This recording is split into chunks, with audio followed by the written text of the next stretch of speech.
terima kasih pemirsa, kembali lagi di Jogja Jelang Siang, perdalam informasi menebar inspirasi. Dan berikut ini pemirsa kita akan berbincang terkait geliat usaha Ekoprint dan kita ikuti bersama-sama segmen Bincang Jelang Siang.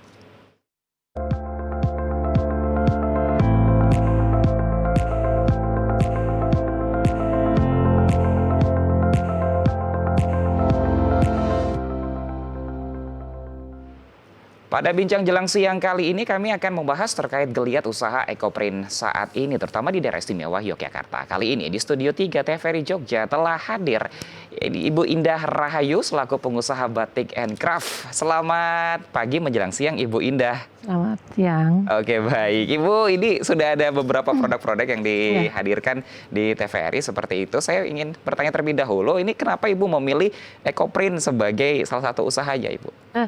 Saya batik ya. Batik, jadi saya memang dari kecil menjiwai di batik.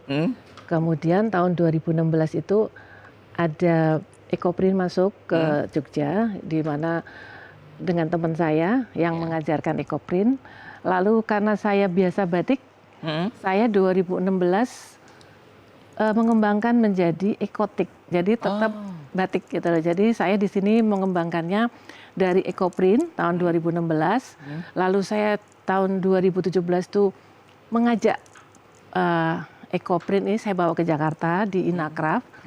Lalu saya 2018 saya mengembangkan menjadi ekotik. Jadi kolaborasi dengan batik. Oke, ekotik itu berarti ekobatik, seperti itu, dan kolaborasi dengan Ekoprint juga, seperti itu, dan menghasilkan dari produk-produk yang saat ini ditampilkan, seperti itu. Ibu, kenapa memilih dengan Ekoprint atau ekobatik, padahal membatik itu juga ada beberapa cara atau punya tekniknya sendiri seperti itu? Jadi kalau batik itu memang tradisi Indonesia, khususnya Yogyakarta yang sudah temurun-temurun. Nah, jadi kalau Ekoprint ini bawaan dari orang luar, yang dibawa karena itu bikinnya dengan daun aja, dengan beberapa daun diproses menjadi sesuatu di kain. Nah, kalau batik itu kan dengan malam, dengan canting, dan itu tradisi yang punya filosofi gitu. Nah, karena saya dari kecil orang batik, saya mengembangkan dari Ekoprint tadi yang baru saya pelajari itu dikombinasi dengan batik. Bu, tekniknya itu seperti apa sih Bu ketika mengaplikasikan ke sebuah benda kain seperti itu kalau untuk Ekoprint atau ekobatik itu? Kalau Ekoprint itu dari kain yang sudah diproses dulu melalui mordan, gitu, terus lalu ditempel, lalu dikukus atau di steam, lalu juga nanti dilepas daun-daunnya itu dan menghasilkan suatu Ekoprint, yang mana sekarang sudah berkembang. Jadi selama dari tahun 2017 sampai hari ini, jadi sudah berapa tahun tuh? Hampir 5 tahun ya, lebih dari 5 tahun. Dan saya 2018 mengembangkan menambahin menjadi ekotik, jadi Ekoprint dan ekobatik gitu. Dan teknik ini yang selalu Ibu gunakan untuk setiap kali produksi? Ya, sekarang saya ini makanya ini kan ada produk bawaannya ya, apa namanya turunannya, maksudnya turunannya jadi kain, lalu menjadi sesuatu barang jadi batik, produk fashion lainnya, produk fashion, dan ini menjadi handicraft gitu. Kalau saya tetap yang saya pakai ini juga menggunakan daun-daunan gitu ya. Ini tetap menggunakan dan pewarnaannya memakai alam. Oke, kalau kita lihat pemirsa dan Ibu Indah, ini banyak yang menggunakan daun dan juga ada beberapa di sini juga ada bunga seperti itu. Ini daun atau bunga jenis apa yang bisa mohon maaf nih kalau orang awam seperti saya melihat kok bisa ditempel di sini gitu. Nah itu apakah ada beberapa daun, ada pokoknya daun yang menghasilkan warna, yang warnanya kuat. Jadi kalau misalnya jati kayak seperti yang ada itu, kan daun jati itu warnanya sangat bagus. Tapi ujungnya atau pucuknya, nah itu kita ambil menjadi warna-warna yang eksotis, dicampur dengan batik. Jadi sesuatu sekali, mungkin itu dipajang di manekin itu. Oh, yang saat ini sedang dipajang seperti itu. Ini kalau kita lihat Ibu menggunakan daun jati. Jati. Ya. Oke. Kalau yang ekoprint itu karena macam-macam warna supaya akan keluar warna daun, bunga. Nah itu ada beberapa bunga yang bisa dipakai. Jadi bunganya biasanya bunga apa saja? Ada Ibu? bunga waru, terus bunga yang ada di apa itu namanya? Kosmos, yang kuning itu. Tapi kalau misalnya bunga-bunga kayak seperti bunga mawar, seperti itu bunga melati, apakah juga bisa? Bisa. Oh, bisa Tapi juga. kalau melati kan putih ya, nanti hanya keluarnya putih. Jadi kan nempelnya itu juga warnanya cuma putih itu. Berarti kain itu nanti akan mengikuti warna dasar dari bunga itu ataupun daun yang dipilih. Ya, dan itu mempunyai proses dulu di kainnya. Kainnya diproses dulu supaya nanti pada saat daun-daun ditempel itu akan menghasilkan warna sesuai aslinya. Oke, itu prosesnya berapa lama sih, Bu? Kalau prosesnya mungkin cepat ya, karena itu nanti digulung, ditempel, digulung, lalu di steam atau direbus itu. Yang lama itu adalah sebelumnya. Jadi kain itu kan dari toko, ya masih polos, lalu dibersihkan dari kimia-kimia, direbus pakai tertentu, proses tertentu. Bahan kimia tertentu seperti itu, sampai lepas, sampai kain itu bersih gitu. Lalu ditempel daun-daun yang kita sukai tadi. Ibu, itu kalau kita lihat beberapa produk dari Ekoprint gitu atau Ekotik kayak gitu, ini susah nggak sih, Bu, untuk merawatnya gitu? Dan bagaimana cara untuk mempertahankan warna tetap asli awet gitu? Jadi gini, kalau Ekoprint itu cepat pudar. Kadang-kadang kalau prosesnya salah. Proses untuk mencucinya maksudnya? Atau proses awalnya. Oh, awalnya. Jadi awalnya tuh harus benar-benar pakai teknik tertentu supaya menghasilkan warna yang awet gitu loh. Nah, jadi kalau misalnya ini sudah 1 tahun lebih, untuk tapi ini. Ya warnanya batik. Tapi kan kalau dipakai dengan kena matahari dan lain-lain itu kan juga akan pudar gitu kan. Makanya jadi harus perawatannya harus baik. Nah, kalau untuk kain itu juga begitu. Jadi pada saat mau proses itu harus benar-benar di proses yang baik di awalnya, kainnya itu loh. Nah, sehingga nanti akan menghasilkan yang awet gitu. Kualitasnya bagus. Awet. Seperti Makanya itu, ada sesuatu itu kalau dijual murah itu kan cepat luntur ini itu kan karena prosesnya cepat. Kalau yang lama misalnya kalau batik tulis itu kan lama, itu mesti lama gitu. Terus kalau ini warnanya kan mateng, tua gitu loh. Nah ini kan lama karena ini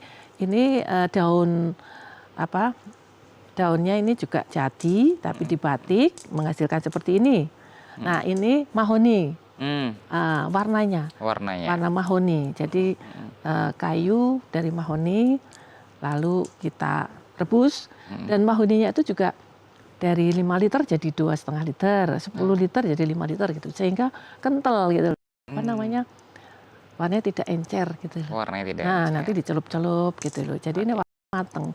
Sehingga itu ya yang akan menghasilkan warna yang awet. Berarti dari mulai prosesnya ini juga harus dijaga bagaimana untuk tetap mempertahankan kualitas supaya nanti ketika konsumen menggunakan ini tetap terjaga seperti itu. Nah, berikutnya dan juga ini perawatannya. Nah, perawatannya bagi konsumen, Ibu, ini bagaimana kalau biasanya mencuci batik ini menggunakan lerak seperti itu ya? Ada itu juga alami. Jadi suatu bunga atau biji ya kan diambil lalu diambil dagingnya, di situ akan ada dagingnya. Nah itu akan direbus, akan menghasilkan sesuatu yang nanti akan berbusa sedikit. Nah itulah yang untuk mewarna. Gitu. Baik, itu dan ketika treatment khusus seperti itu dilakukan oleh konsumen atau pengguna seperti itu, ini apakah nanti juga menjadi pengaruh terhadap kualitasnya? Ya. Seperti itu. Kita juga tidak boleh kena sinar matahari langsung pada saat mengeringkan, tidak boleh di mesin cuci. Kalau deterjen juga deterjennya harus milih. Jadi yang bukan asal pakai soda gitu, karena peluntur kan. Apapun kalau dengan perawatan yang bagus tentunya akan awet. Termasuk juga ketika menyetrika, seperti itu penggunaannya panasnya juga nggak boleh panasnya sampai. Oke, baik. Bu, selain tadi ada tas, ada pasmina, produk-produk apa lagi Bu yang bisa dihasilkan dari banyak Ecoprint? sekali. Jadi nanti tergantung kita mau diapakan gitu. Gitu. Oke, baik. Selanjutnya pemirsa, saya juga penasaran terkait dengan industri kreatif yang satu ini, UMKM, dengan Ecoprint Ecobatik, dan bagaimana di tahun 2026 dan saat ini, apakah konsumen ini semakin meningkat, apakah ini menjadi salah satu peluang juga untuk berbisnis seperti itu. Tetaplah bersama kami di Jogja Jelang Siang.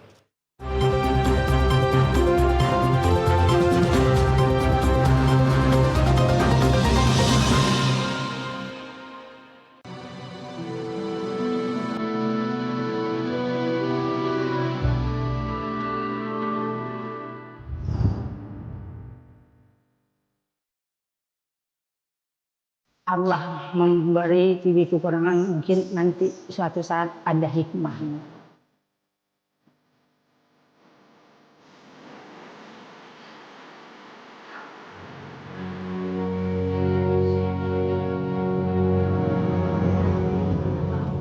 Ika Pratiwi, pemain catur yang berbakat.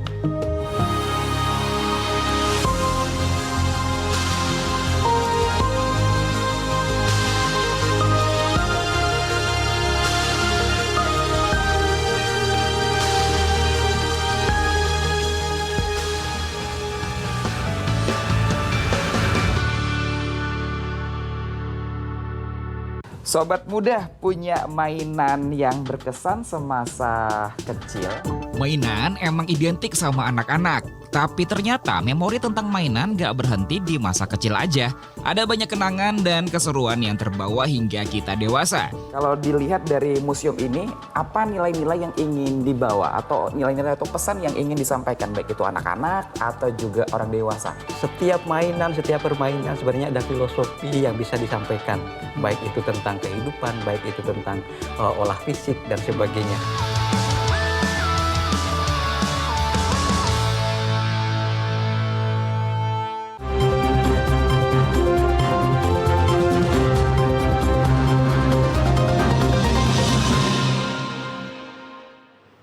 Kembali lagi di Jogja Jelang Siang, perdalam informasi menebar inspirasi. Kita masih berbincang terkait geliat usaha Ecoprint saat ini bersama Ibu Indah Rahayu selaku pengusaha batik and craft. Untuk saat ini pemirsa, saya memegang satu produk, ini adalah pasmina, produk dari Ecoprint seperti Ya, itu. Ibu, kalau kita lihat untuk saat ini di Indonesia terutama, apakah menjadi satu tren fashion menggunakan Ecoprint, Ibu? Oh, kemajuannya sangat pesat sekali. Jadi saya pada tahun 2017 itu mengenalkan Ecoprint ini ke nasional, di tingkat nasional itu di Inacraft. Baik. Nah, satu-satunya Ecoprint yang hadir di Inacraft pada tahun itu. Lalu saya udah bilang, ini tahun kedua pasti banyak. Akhirnya benar. Ternyata benar. Karena mereka terlalu belajar ke Jogja. Belajar ke Jogja, ada beberapa teman yang buka workshop setiap minggu, setiap bulan gitu. Kenapa milihnya Jogja untuk belajar? Apakah menjadi salah satu barometer fashion di Indonesia untuk Ya, Ecoprint? karena Ecoprint ini memang berkembangnya dari Jogja. Dari Jogja mereka belajar, lalu sekarang seluruh Nusantara di Indonesia ini sudah mengenal Ecoprint. Dan saya cukup bangga. Saya dengan beberapa teman itu yang mengawalin itu ada cuman baru 20 orang. Akhirnya sekarang mungkin udah ribuan yang sudah mungkin lebih bagus, lebih pinter, lebih kreatif dari saya yang awal gitu. Karena selalu belajar. Baik, Ibu sejauh mana sampai produk ini dipasarkan, Ibu? Saya lebih di nasional. Nasional. Gitu, di Bali, di Jakarta, dan saya ikut-ikut event-event pameran di Jakarta. Oke, pemesanannya berarti udah hampir seluruh Indonesia. Ya, jadi kalau sekarang saya lebih cenderung ke ekobatiknya gitu. Jadi kalau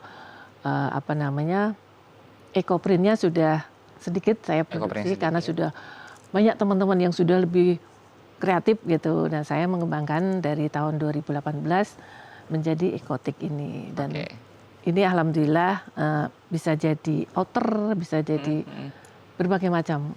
Jadi saya lebih banyak ke bahannya.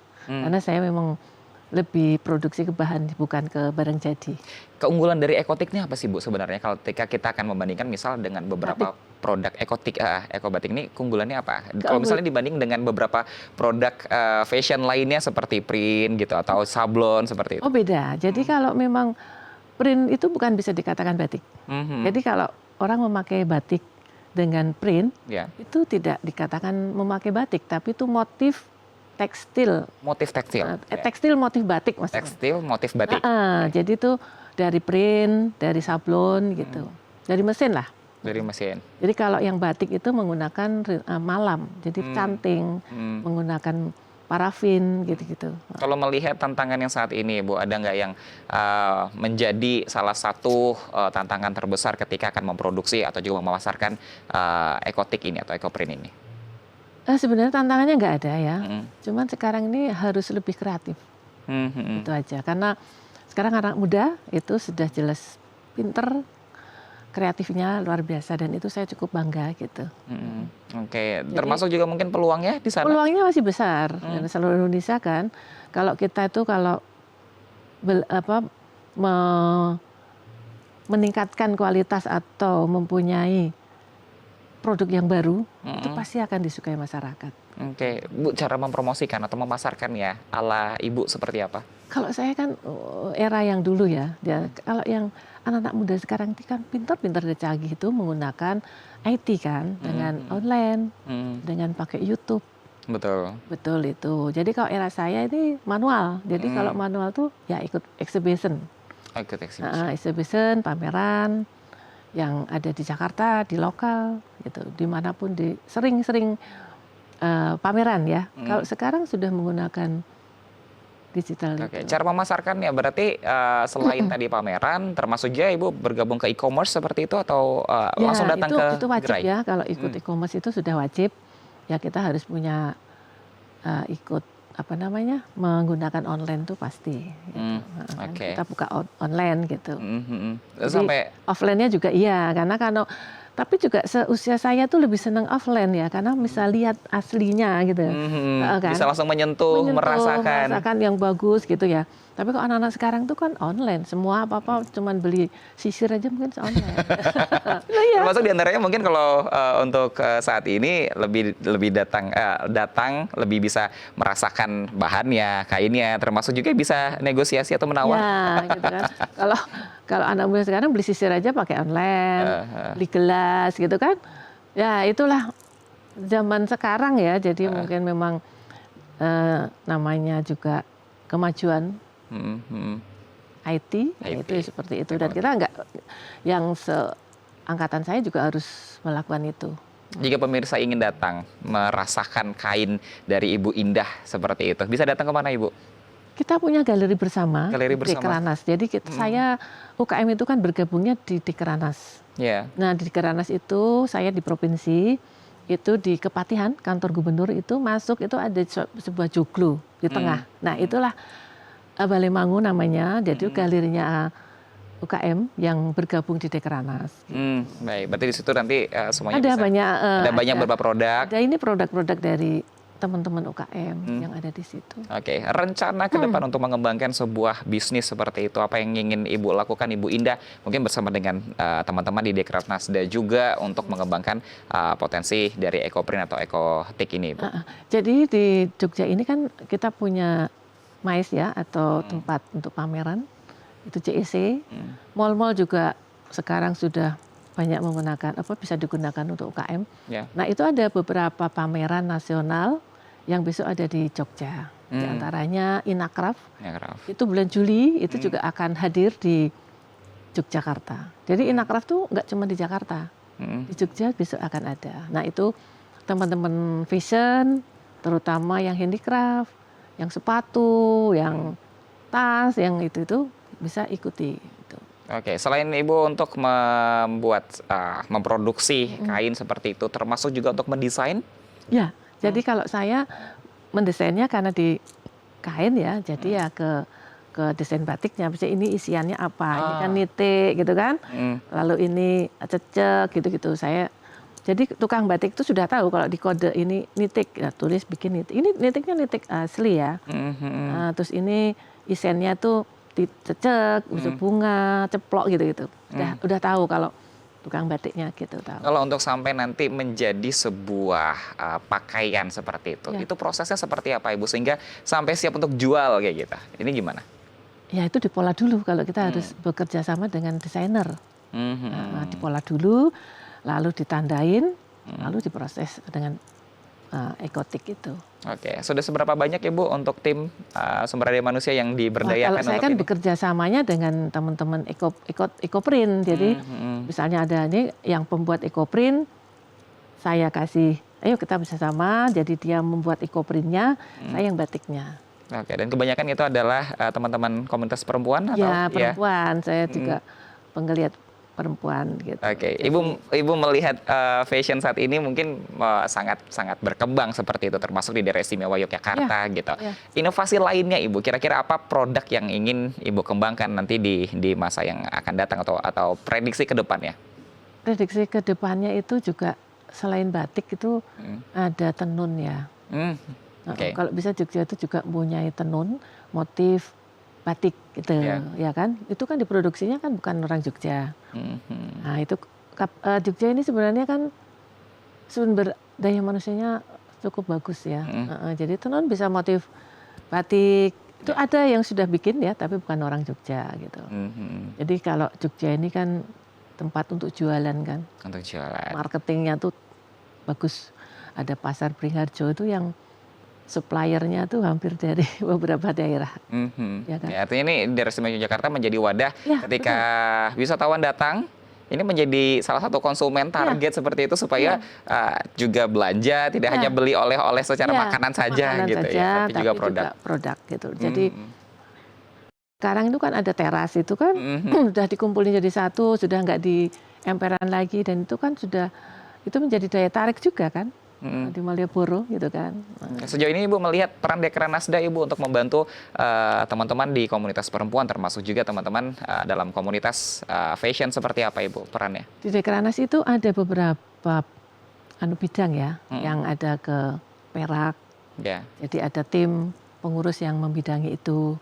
Kalau saya kan di pemasaran. Oh, di pemasaran. Di produksi, pemasaran, lalu di kerjasama. Ada juga yang selain pelak ada yang di fashion. Nah di fashion itu ada menggali teman-teman desainer muda yang umurnya di bawah 50 tahun, 40 tahun. Di bawah 40 tahun itu dibina. Lalu kita kerjasama dengan BI, Bank Indonesia. Itu sudah 2 tahun ini memberikan peran untuk pengembangan desain untuk Yogyakarta. Artinya anak-anak muda lah. Anak-anak muda, artinya Dekranasda ini juga turut hadir untuk memberikan ruang kepada perempuan, kepada anak-anak muda seperti itu untuk berkreasi dan juga menghasilkan produk-produk yang ini bisa mempunyai nilai ekonomi tinggi seperti itu. Mungkin ada pesan Ibu untuk anak-anak muda saat ini Bu yang ingin memulai usaha, ingin memulai satu kreativitas di bidang fashion Ibu? Ya belajar itu banyak hal ya, jadi melalui YouTube. Melalui belajar dengan desainer yang lebih senior gitu. Itulah nanti belajar pasar, mengerti pasar, apa sekarang yang disukai gitu. Itu kan bisa dianukan. Itu sangat luas gitu loh. Dan ini potensi untuk anak muda di Jogja juga wah, luar biasa. Sangat tinggi sangat gitu. Tinggi ya. Jadi kayak yang senior-senior itu sudah, kalau promosi mungkin kalau senior-senior itu lebih banyak ke produksi ya, karena sudah mateng ya. Tapi kok pemasaran anak muda sekarang luar biasa. Saya bisa menangkap bagaimana untuk kolaborasi dari Ibu Indah Rahayu ini yang senior ini memproduksi dan peran dari anak muda ini untuk mempromosikan, untuk menjualkan. Ini jadi satu kolaborasi sehingga nanti produk dari sebuah fashion ekoprint atau ekotik ini menjadi semakin berkembang seperti itu. Jadi di Dekranas juga punya kegiatan yang namanya Jogja Batik. Jogja Batik, oke. Ini yang berkumpul semuanya bisa di situ. IBB itu jadi kota batik dunia kan. Kota batik dunia. Itu yang harus kita, kolaborasikan dengan kita anak kolaborasikan muda. dengan anak muda dan juga Iya. menghasilkan karya-karya yang luar biasa jadi- sehingga menjadi panggung untuk dunia melihat potensi Ya. pariwisata dan juga fashion kreativitas di mata dunia seperti itu. betul. Baik, terima kasih Ibu Indah Rahayu telah bergabung bersama kami di Jogja Jelang Siang. Pemirsa, demikian Jogja Jelang Siang episode kali ini, mewakili kerabat kerja yang bertugas, saya Muhammad Hafid. Terima kasih dan sampai jumpa.